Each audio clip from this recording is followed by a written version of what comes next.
မင်္ဂလာပါခင်ဗျာပထမဆုံးကျွန်တော်တင်ဆက်ပေးချင်တဲ့အကြောင်းအရာကတော့ဘုံချိန်ချမှုကြောင့်အိန္ဒိယလေကြောင်းလိုင်းမှလေယာဉ်တစ်စီးထိုင်းနိုင်ငံပူကက်သို့အရေးပေါ်ဆင်းသက်ရတဲ့အကြောင်းကိုကျွန်တော်တင်ဆက်ပေးချင်ပါတယ်ထိုင်းနိုင်ငံပူကက်လေဆိပ်မှ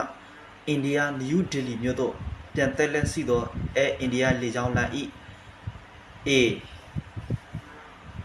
A1309 လေယာဉ်သည်ဘုံချိန်ချမှုကြောင့်ပူကက်လေဆိပ်သို့အရေးပေါ်ပြန်လည်ဆင်းသက်ရကြောင်းသိရပါသည်ဒီကနေ့ဇွန်လ17ရက်နေ့နနက်9:00နာရီ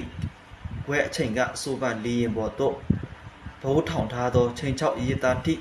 မက်ဆေ့ကိုလေယာဉ်အာဏာပိုင်များက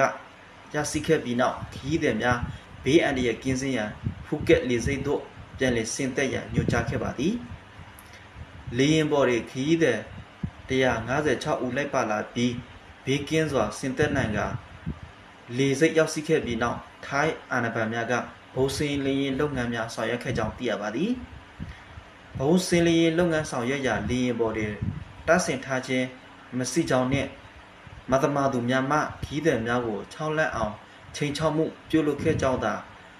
ဖြစ်ကြောင်းအိန္ဒိယလေကြောင်းလိုင်းမှတာဝန်ရှိသူတို့ကပြောဆိုထားပါသည်ပြီးခဲ့သည့်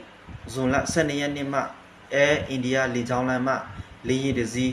အိန္ဒိယနိုင်ငံတွင်ပြုတ်ကျမှုဖြစ်ပွားခဲ့ပြီးနောက်ရက်ပိုင်းတွင်ထပ်မံကြုံတွေ့ရနိုင်သည့်ဖြစ်ရပ်တစ်ခုတည်းလို့ပဲအိန္ဒိယသတင်းထဲမှာဖော်ပြထားပါတယ်ခင်ဗျာနောက်ဆုံးတစ်ပုဒ်အနေနဲ့ကျွန်တော်တင်ဆက်ပေးချင်တဲ့အကြောင်းအရာကတော့ထိုင်းနိုင်ငံကမ်ချနဘူရီခရိုင်တွင်တရားမဝင်ခိုးဝင်လာသောမြန်မာနိုင်ငံသား12ဦးကိုဖမ်းဆီးရမိတဲ့အကြောင်းကိုတင်ဆက်ပေးချင်ပါတယ်ထိုင်းနိုင်ငံကမ်ချနဘူရီခရိုင်တွင်တရားမဝင်ခိုးဝင်လာသောမြန်မာနိုင်ငံသား12ဦးကိုဖမ်းဆီးရရှိခဲ့ကြောင်းထိုင်းအနိုင်ဘက်ကတတိထုတ်ပြန်ထားပါတယ်ဒီကနေ့ဇွန်လ17ရက်နေ့ည8:30 မိနစ်အချိန်ကမ်ချနဘူရီခရိုင်တွင်ထိုင်းစစ်တပ်နှင့်ထိုင်းလုံခြုံရေးတပ်ဖွဲ့ဝင်များက